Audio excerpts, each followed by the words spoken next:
Welcome, guys. Congratulations. You made it through the week. And I promise you, everything is going to be awesome here onwards. This session and then replay party. It's going to be fun. So there are three. We're going to break up this session into three different. We're going to cover three major topics. The first topic is I'm going to talk about Server Migration Service, or as we internally call it, as SMS. We're going to do a live demo of the tool. So I'll have a partner join me upstairs, and we'll walk you through how would you go ahead and migrate a server using a server migration service or the tool SMS. Pick up an instance and lift and shift it into AWS, and then we're going to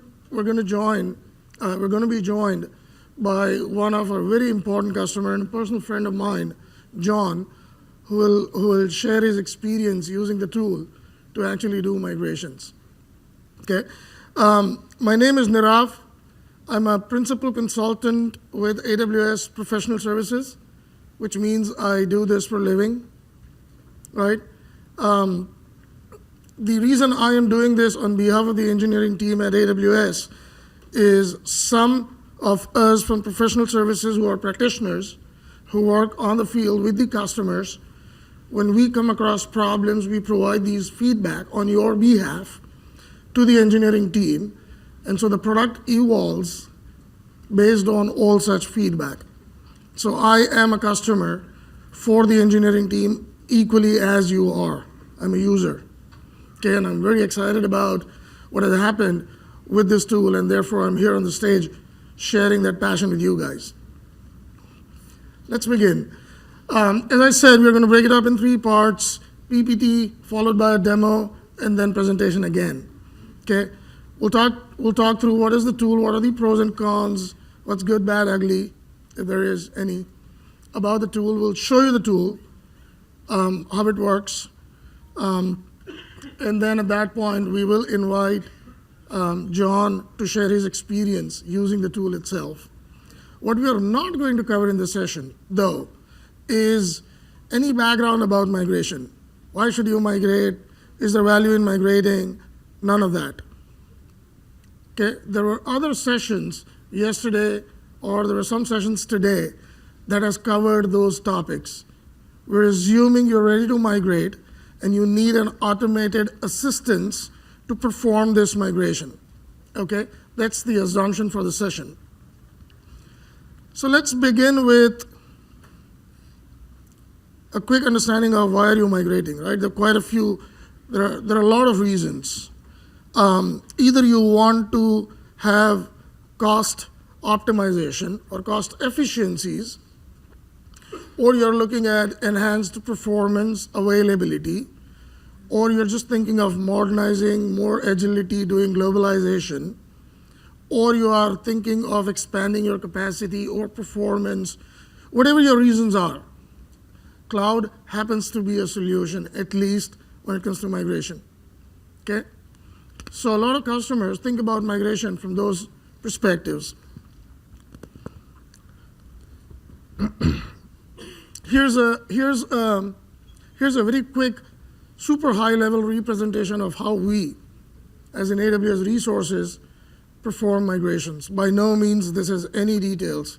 Okay, it's not a good justification to cover migration topic on one slide. But this is just to give you a sense of, at a very, very high level, you would usually go through 4 phases: strategy, where you will look at your portfolio, you will look at your IT assets, you will look at your IT, and you will identify where do you want to end up in future. Okay, in a lot of cases, it could be purely driven by what industry do you operate in. If the industry itself is undergoing transformation, you will be forced to adapt. Okay, so strategy will typically look at those aspects at a very high portfolio level. Look at your entire data center, your entire IT strategy, your entire industry vertical movement, and things of that nature. Once you do that, once you identify all of your assets, once you understand, once you realize what's your strategy, once you identify what is your point of arrival, you will usually go into a planning phase. Now that you know what you have and you know where you want to arrive, let's plan this journey. So the second phase is usually the planning phase, where you will start thinking about, all right, what does this asset do? What does this computer do in particular? Do I have to carry it? Can I swap it out? Can I delete it? Can I retire it? Okay. Once you go through a planning phase, obviously there's an execution phase, which is represented, with a little more blocks drawn under there. That is to signify that you will set up a factory type model and start picking up one application, one workload, whatever happens to be your execution plan, and pass on these applications through the factory to spit it out on the other end of the spectrum, which is the run. So once you migrated, you will keep running your operation, keep your lights on. And those are the typical phases of a migration. What we wanted to signify, though, is on this slide. If I were to do this presentation last year, I would have left it at the previous slide saying this is how you will migrate. This year, you will see there are quite a few notable changes on that slide. The two that are most important for this session is, if you look at the plan phase, there's a tool called AWS Application Discovery, and we released it, or we made it generally available in May of 2016, May of this year. Okay? About a couple of months ago, we enhanced that service to now support agentless discovery. Okay? Both of these services, agent-based or agentless, are part of that family called AWS Application Discovery Service. If you choose to install or deploy an agent on your operating system, the richness of the data that we will collect is much, much better to assist you in making intelligent decisions. If you guys are not aware of what Application Discovery Service is, I highly recommend, there's a video presentation on YouTube, or please visit the website. It's a fabulous tool. It'll also allow you to compare difference between an agentless application discovery and an agent-based system. In a very classic example, when you're doing a very high-level assessment, an agentless is a better solution for you because you haven't yet decided what you want to do. Do agentless, go agentless. You don't want to deploy agents on 5,000 hosts running in your data center. Go agentless, do a quick discovery. If that initial discovery reveals 80% of environment could be potentially going to cloud, you may then choose to deploy agents.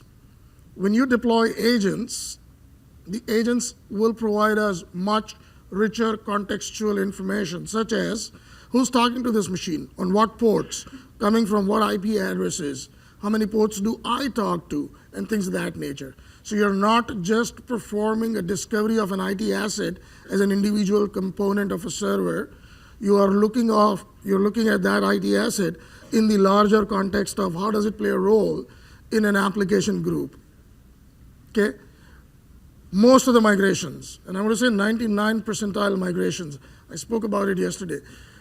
Migrations don't happen at a server level. Okay? Imagine, would you pick up an application running in your data center, which is 3-tier, running web, middleware, and database?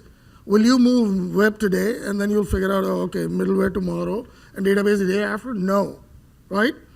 So the way you are going to consume this is from an application standpoint, versus the industry today, the tools available today are more focused towards a server-specific point, right? And therefore, some of these components of Application Discovery Service, highly recommended, use agents and get a much better picture of what your IT assets are doing for you. Okay? What we did last month, October of 2016, is we went general availability with a tool that allows you in the execution phase. That's the tool we're talking about today. AWS Server Migration Service, or SMS. Okay, we'll get into a lot more details about SMS. So let's start with, why did we even do this, right? As some of you might be aware, there are a lot of tools available, a lot of mature tools available from our partners. And they're awesome. They're awesome. Okay? But what we also heard from our customers is data centers, are a very complicated beast. Migrating them is a super complex project. Okay? Now that's not the truth, though. If you've got right tools and methodology and process in place, you can do it. You can do it fairly successfully. Large-scale migrations are laborious. You want an automated assistance, which is predictable, economical, because if you're moving 5,000 servers, and I'm going to charge you $2,000 per license per server, $100,000 is your entry fee to even start the initiative, right? So we don't want to make it super price, and we don't want to price out ourselves and make it a barrier for you. Less transparency on the migration process is challenging. A lot of time you don't have a lot of control, or you have to look at multiple places to really get a stock of, is this machine ready to be migrated? Is all the data available in AWS? A new file got written yesterday. Is that copied over? Things of that nature, right? You might have to query multiple systems to get the status quo on that system. So that is also a complexity, because now you need a layer of program management, project management, only to go and query multiple systems to get a status of, okay, good to go, cut over, right? There's difficulty associated in server migration. And then even with some of those pre-dated tools, for example, AWS has a tool called VM Import Export. Awesome tool, free of cost. The only problem is it cannot monitor changed blocks, which means if you want to do a cutover today, you will have to initiate the tool to do the migration today. Suspend the I/O on the source. So if you have a non-prod environment, VM Import was a good tool because you can take the system out. A planned outage was acceptable. But when you're doing a cutover of a production system, you may not have an opportunity. There may not be an appetite to do a prolonged and extended system outage only to cut over, right? So these were some of the things that we heard as a feedback from our customers, saying these are our pain points, these are the problems. And we responded, if this button works, we responded with Server Migration Service. Some of the things that I want to talk about the service, and we'll get into more details, super easy to use. It is really easy to use. If I were to take a pause, if I were to take a break for 2 minutes, let you go and install Server Migration Service right now, I promise you by the end of the presentation, by the end of the session, you will be ready to migrate servers. It's really that easy. Super easy to use. Automatic and incremental replication is allowed, which means if you're going to cut over a system 2 weeks down the line, 3 weeks down the line, you will still be able to initiate a replication job today, and you will customize, you will configure your replication job to constantly hydrate the target environment in AWS, which means at the time of cutover, you're not going to have an extended outage, okay? You're continuously replicating your source machine into the target environment. At the time of cutover, you will suspend the I/O for a few minutes so that you can rehydrate the final changes, and then that's it. So you can actually go ahead and start seeding your data ahead of your cutover schedules without having an extended, prolonged outage during cutover. You can orchestrate a very large-scale migration. When we do the demonstration, we'll show you if your vCenter environment has 500 VMs, you can actually select all of those 500 and start replicating them with one click. You could be cutting over 500 servers through the same single pane of glass. Okay? Perform migrations faster while minimizing network bandwidth. Remember that the replication works on the snapshotting technology, which means when you start the replication job, there's a one-time tax that you will pay on the network bandwidth because you're moving the entire image. After that, It's only incremental copy. So we're not going to tax your network bandwidth at the cutover. Migrate servers in a very cost-effective manner. Guess what? Nobody can compete $0. The tool is free. You can't compete a $0 tool. Right? The tool is absolutely free. There are some limitations on how many machines for how much duration of time and things of that nature. But for 80 percentile of use cases in our customer base, the tool is effectively free, zero cost. And minimum server downtime at cutover, because as I said, you're constantly hydrating data into your target environment. So at the time of cutover, it's just a matter of that last sync. You're not replicating the entire system onto AWS. How does it work? Quickly getting a little more deeper into SMS. Today there is a limitation that it only supports VMware-based environments, which means if you're a Hyper-V customer or if your use case asks for migrating a physical server into AWS, you'll have to wait for some time. Okay, we're working on it. We got a lot of feedback in last month or so about customers' use cases to support other virtualization or other hypervisor environments as well as physical environments. So we'll be working upon it. As of today, it's VMware only, though. It is agentless. Best part, it is agentless. If you're migrating 5,000 servers, you're not required to install agents on those 5,000 virtual machines. Install a single connector onto your vCenter, and then we'll just take it over from there. Okay? So it's not manually intensive, laborious task either. The service is designed to capture incremental changes. So we're sitting next to your hypervisor layer. Every every block that you change on the VMDK file, we monitor it and we maintain index of it so that we can go ahead and replicate it based on your configuration. Migrate a group of VMs simultaneously. As I said, you have an opportunity to select 500 VMs from your vCenter environment and start replicating all of them together with the same click. You don't have to individually go install agents or individually configure any new replication schedules. It is completely integrated with AWS Management Console and API driven. Okay, VM import export, if anybody has used it in past, would know had a limitation that it wasn't integrated into.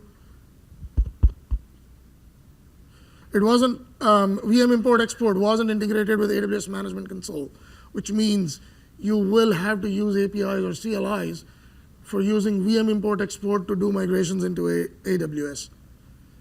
Unlike import export, SMS is completely integrated into Management Console, which means if you prefer UI, you're welcome to use UI. If you prefer API, if you want to automate, a lot of customers do that, by the way.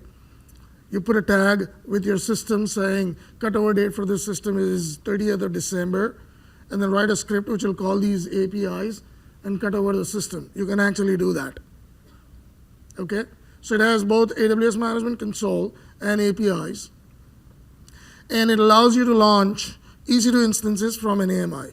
So what we're doing in the back end is we're taking your VMDK or OVA, we're converting it into AMIs in the back end and making it available in your account.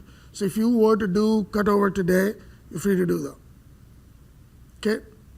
What that allows you to do, again, based on one of the feedback from our customers, a lot of customers were asking about, hey, can I go and, even before cutover, just do a migration, test migration, and see if it works, right? Some of you might want to do that, especially if a system is production-ready, business-critical application running on it, you might want to do a test migration before cutover. This will allow you to do that. Okay, so how do you get started? Super easy, as I said. If you were to go ahead, start doing it right now, I promise you by the end of the session you could be migrating your first VM. Okay, So the way it works is you deploy an AWS connector, which is a standalone VM, in your on-prem environment, in your data center. You will be able to download, if you log into your account right now, you should be able to download an OVA file, deploy that as a virtual machine on-prem, provide this virtual machine, which we refer as a connector, a service account into your VMware environment, a service account which will have access to your vCenter. Provide it with that username and password, and then that's it. The tool at that point will go using VMware APIs, query your vCenter server catalog or inventory, bring all of that back into AWS. Okay? So at that point, once the connector is deployed, once you provide with the service account, you're done on site. You're done on the data center side. You can switch back to AWS Management Console, log in, and see all of your virtual machines right there. Once you have all of these virtual machines listed right there in your AWS Management Console, you're free to go ahead, select individually or all of them together, and configure replication schedules.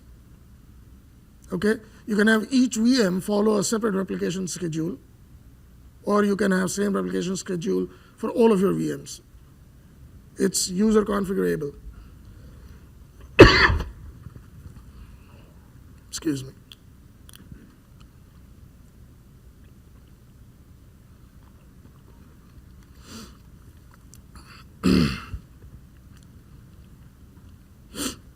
So some of the key features about the SMS Server Migration Service are totally automated. Once you define the schedule in the management console, you're not touching anything anywhere. It just works based on your configuration. You can create and manage customized replication schedules. As I said on the previous slide, you can choose to have a different replication schedule for every virtual machine, or you can have all virtual machines follow the same schedule. It's totally user configurable option. Incremental replications for live server cutovers. So when we do the demo, we'll show you in the replication tab, there are two options. You can select a button saying replication on demand, which is right now, go do it. Or you can say at a later stage, and you can define what date and what time do you want the replication to be initiated. Once you do that, the communication between connector and AWS Management Console obviously is super secured. Security is prime. So it's very, very secure. Rest assured, nothing is going anywhere. You can import, delete server catalog within the Management Console. And that's important for a couple of reasons. If your migration is happening over a period of 6 months, a year, your vCenter might be undergoing changes. You might be adding additional VMs, you might be removing VMs. And therefore, you will require to update the service catalog that was imported when you started this, right? So that is a configurable option available to you as well. Today, as we speak, it supports all of these operating systems. Pretty much every Windows version, which is used in a sense of a server, is supported.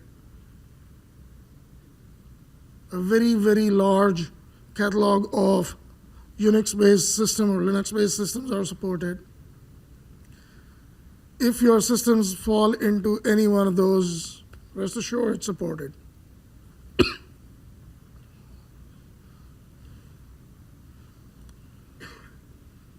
Right? Okay. Trivia, how do you get started?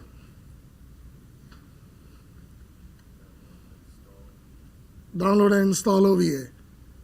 What's step 2? I'm just trying to make sure you guys are paying attention. All right, never mind.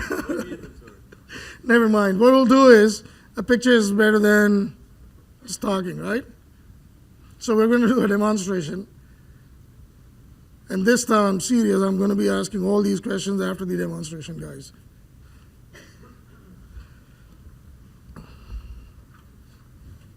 All right, you're on. Okay, so what we're doing for this demonstration is assuming the data center side of the configuration, which is somebody logged onto an account, downloaded the OVA template, installed the connector, provided the connector with a service account for accessing your vCenter, right? All of that is taken care of, okay? At which point, once you are done with the on-site data center side of the configuration, you'll come back to the management console, log in, and you will navigate yourself to the server migration. Yep, go ahead. When you go there, this is your welcome, or this is your landing page when you access the service, when you access the server migration service. What you see over there is it shows there is one running connector. Okay? Point of clarification, if your VMware environment's running 5 vCenters, you will need 1 connector per vCenter. Okay? So that count of 1 running connector represents that I'm going to target an environment which is managed by a single vCenter. If I had 5, I would show 5. Sure. Do you match up the region to the connector? Yes. It's a one-for-one. It's a 1-for-1. When you go and click on the connector, when you log into the connector, you'll typically be shown this screen, which quickly helps you identify a couple of things. Number one, the status of the connector is it's healthy, which means the connector is up and running. It's communicating with AWS, no network issues, no firewall problems, nothing in between. It's talking.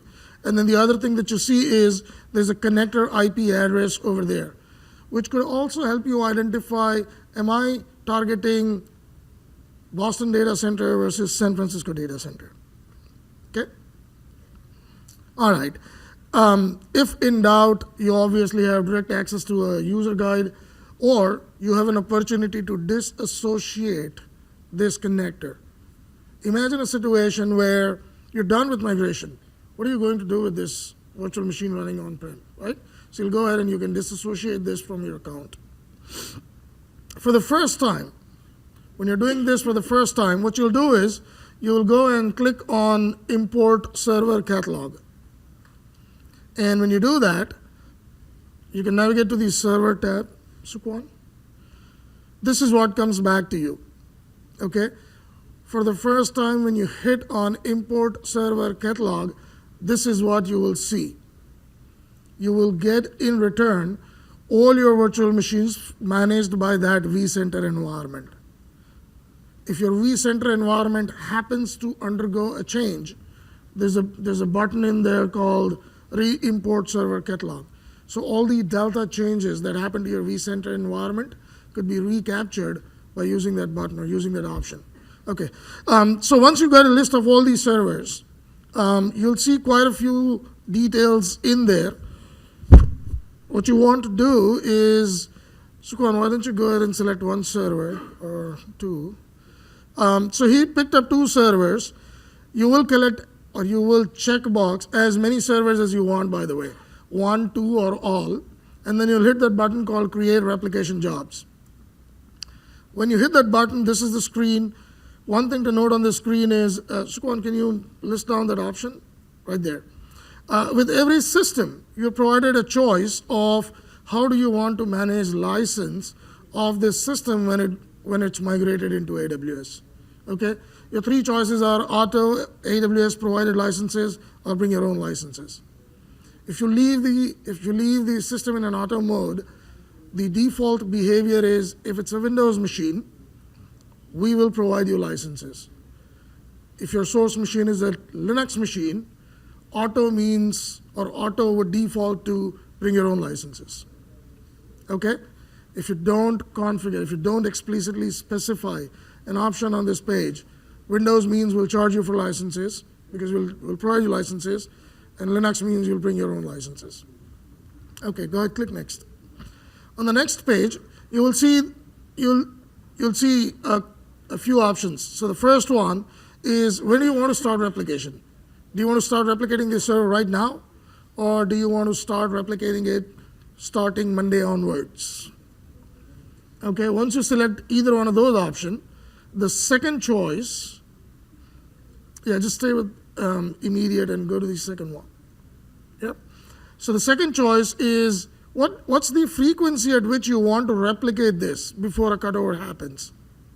So you can go ahead and configure a system. If it's a critical system, you configure a more frequent replication schedule versus if it's not so critical system, you could be a little more relaxed. So select 12 and move on. This is where security comes into picture. So you will have a role, and it's documented in the user guide. So you'll have to specify a role that you will use from the connector to interact with AWS. And then the last thing is a description field where you can go and say web server. Or you can say web server, comma, cutover date, 12:30, whatever you want to do. It's a description field. Okay? And that's about it. This is the last screen before the replication begins. It's a quick recap of what configuration options did you select for that replication job. And then the moment you go ahead and hit create,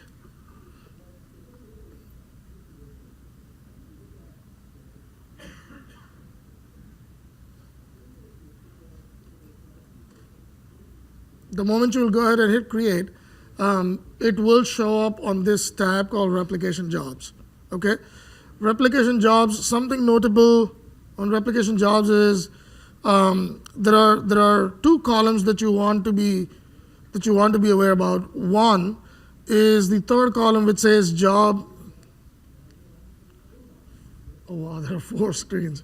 No pointer, sorry guys. So the third column says job state, and you will see the first one shows deleted, everything else shows active. There are 3 possible job states. The first one is deleted. Imagine you started migrating a server, it was replicating over a period of time, and you did a cutover of that server. You'll have to go ahead and at some point cancel replication because there's no source available to replicate. So you'll go ahead and delete the replication job at the end of a successful cutover, right? So that's the deleted job. Everything else shows active. The third possible state is a failed state.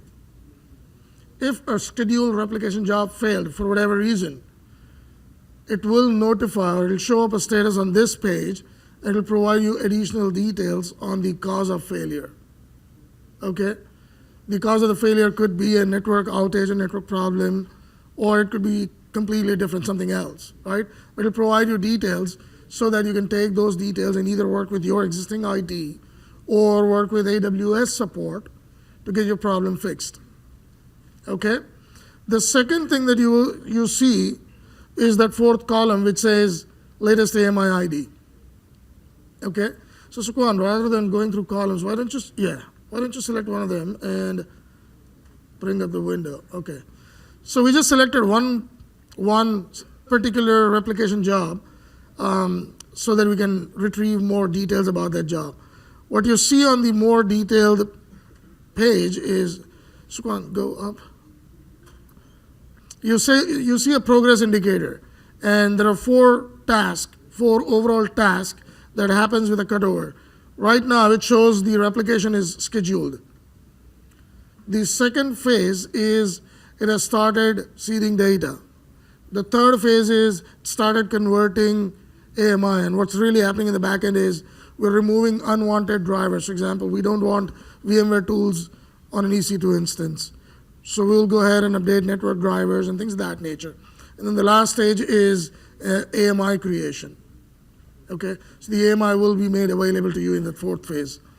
If you scroll down, there are quite a few interesting details on that where, for example, when did you initiate this replication job?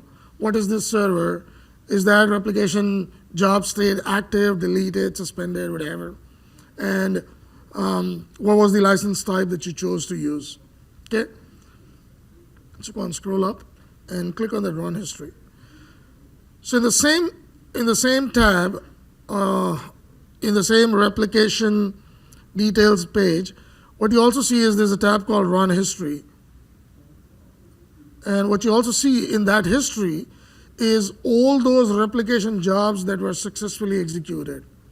All of those replication jobs are available as a unique AMI or an Amazon machine image to you guys for you to go and launch. So imagine that you want to launch an instance with a state of whatever it was 3 days ago. You have that option to do that. Okay? So here are all the AMIs available. Suquan, can you go and click on launch instance? Yep. So he clicked on launch instance and then that's it. He's done. That is cutting over a server. That's all that is required. Okay? With that, please allow me to invite John. John's the director of IT at Technip and one of the earliest customers to use it in production. Welcome, John. Yeah, earliest customer. There you go. Thank you. It was kind of interesting. Several weeks ago, I got a call from the team here and said, "Hey, would you be interested in presenting with us, your use case?" So you recognize I've only been using the product for about 5 days. He said, "Yeah, that makes you one of the older users of this tool." So we're grandfathered in now. We've been using it forever. See if I can make it go. Am I going the right way? Yes. There it is. Technip is a global oil and gas player. We are 30,000 plus, 45 different countries. We're in a merger right now with FMC. We're going to add another 15,000 users, another 30 sites globally. We spend a lot of time re-engineering our IT world, and the cloud has been a big part of that for the past few years. We've been involved with Amazon for almost 3 years now. We started kind of like everybody does. We started moving our backups, got rid of all of our tapes, and then started moving some workloads that made sense, things that we understood well, things we knew what we wanted to do with. During the summer, our security team did their annual audit, and for some reason they focused a lot on the DMZs and really found a mess. So the security team kind of went crazy, said the DMZs are not being managed well. They've proliferated over the past few years. We have 50 plus DMZs with 400 servers globally. We're not really sure how they're set up or what's going on. So a stop was put to all that, and the decision was made. We're going to move all of our DMZ servers to the cloud. So everything's going to AWS. I'm going to get a little specific here. You did such a good job up front, I don't have to give you a lot of details on how the tool worked. Our use case was to create a very standard process for getting a DMZ environment in the cloud. We had been working with Amazon for a while, but we brought in an expert. So we brought in a team from Austin, Flux 7, a premier partner. And because what we wanted, we knew this was going to be security, audited, monitored, have to follow the rules.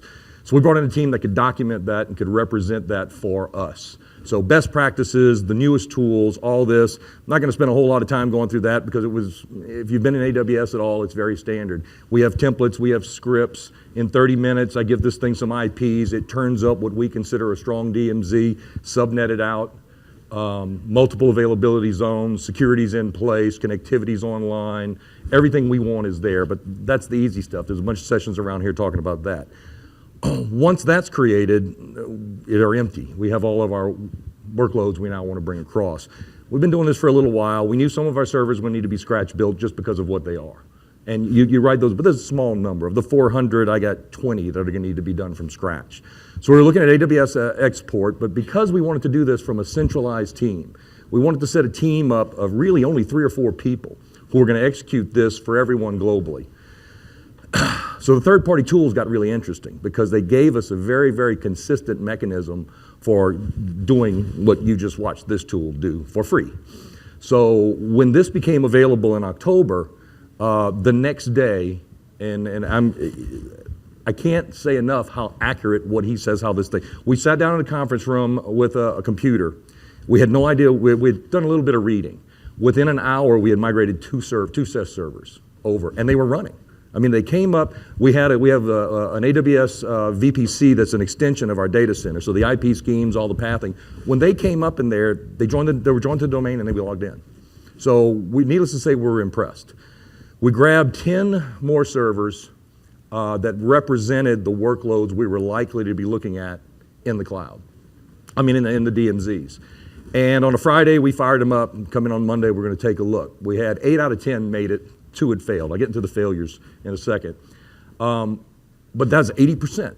So we went and grabbed a couple of those and spun them up in the exact same thing. Individually, these servers looked like they did when they were in my VMware world. The 2 that failed, one of them was a clustered SQL server, and the quiesce, it actually failed on the VMware side on the snapshot. And the other one was too big.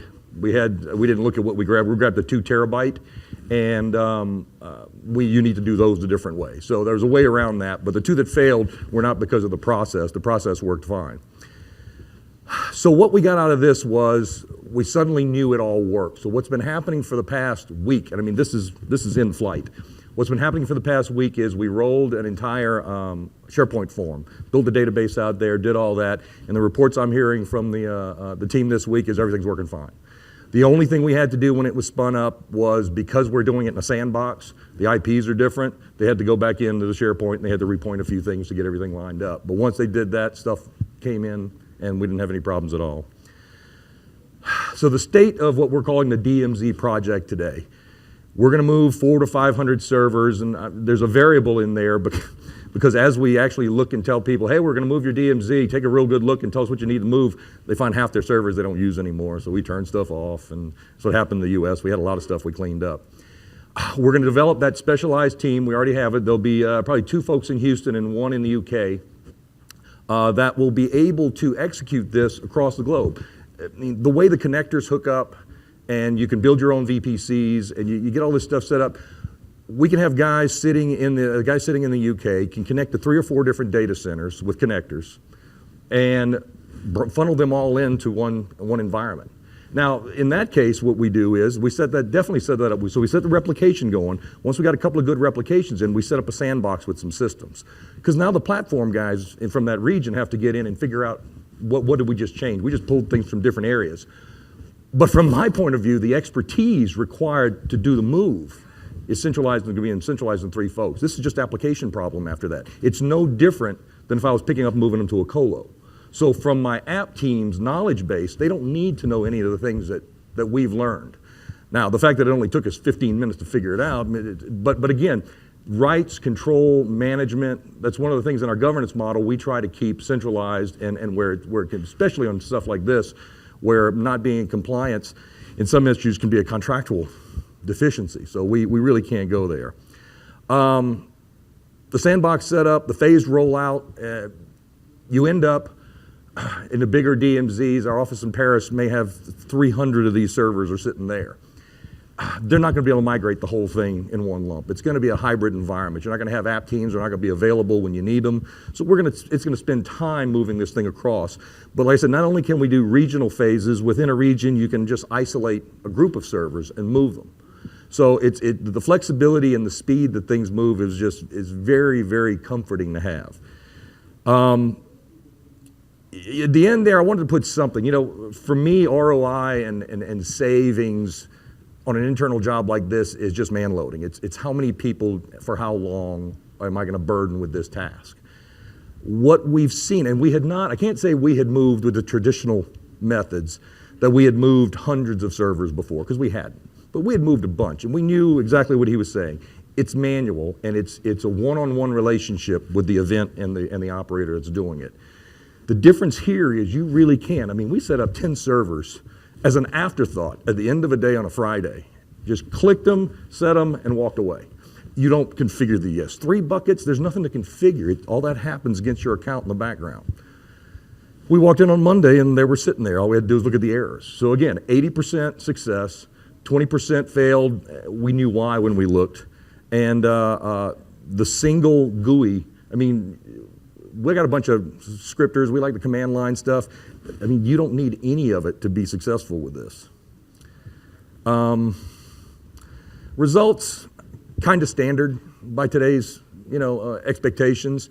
The big one here is the project as a whole was a security project. That's what motivated the effort.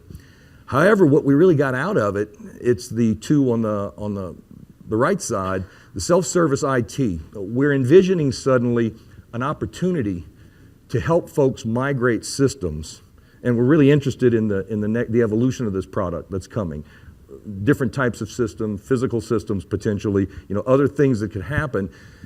Because again, with a very small team, I can take what is the cloud piece of this problem out of the region's hands. They don't need that expertise. Again, it's leaner. I mean, I'm in oil and gas. For the past 2 years, I've been told I got too many people every day.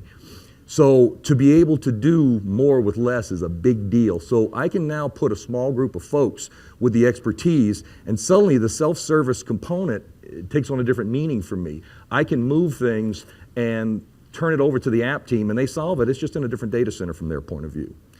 Consistent governance, foundation for the future.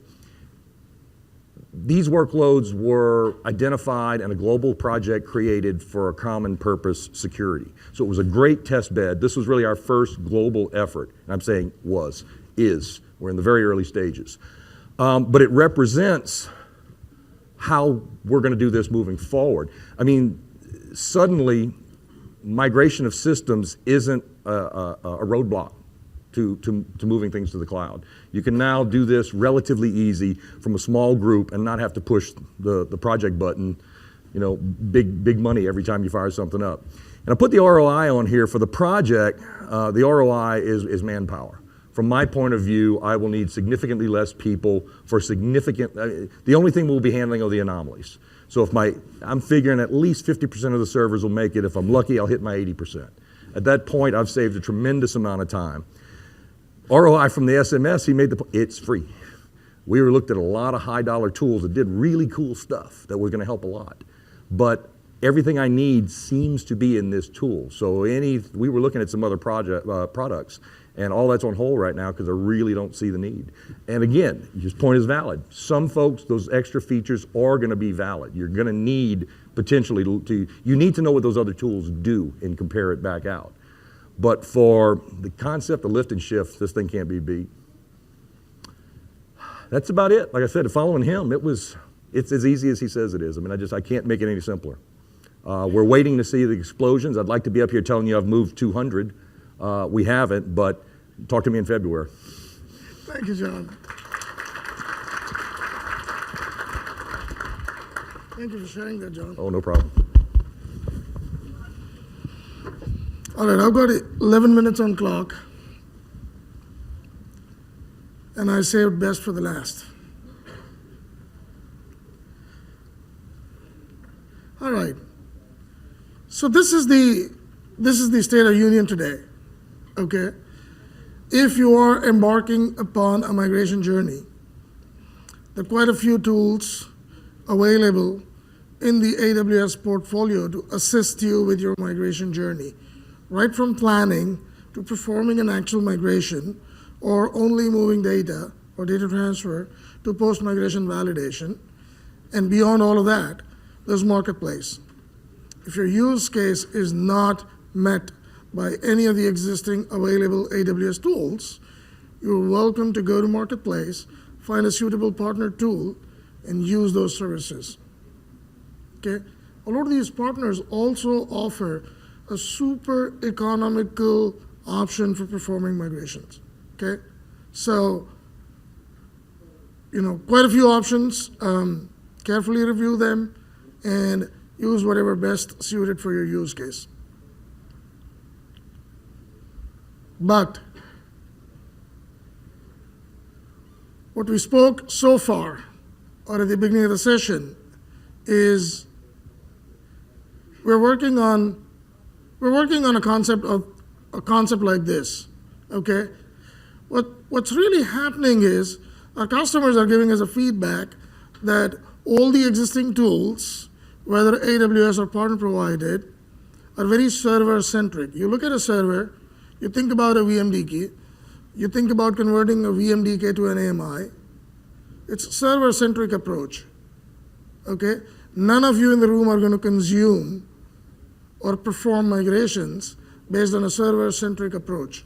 You will always look at an application affinity and move those affinity groups together. Otherwise, your users are going to complain about the user experience.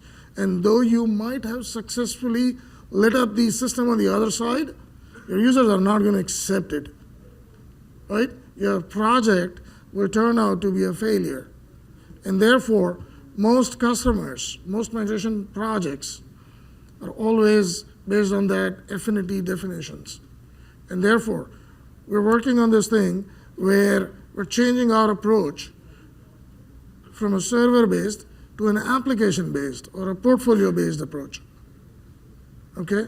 We're trying to do this whereby if we provide you with a single pane of glass where you can monitor, discover, identify, create affinity groups, click on replication, do status reporting, monitoring of what's happening to your replication jobs, and do dashboard reporting on what percentile of servers are already cut over into AWS, right? If we give you all of this from an application-centric view, that would be an awesome thing that would accomplish. Okay? That's where we're thinking. That's where our thought process is now. Beyond server migration service, purely looking at it from an application perspective. That's it. If you guys have questions,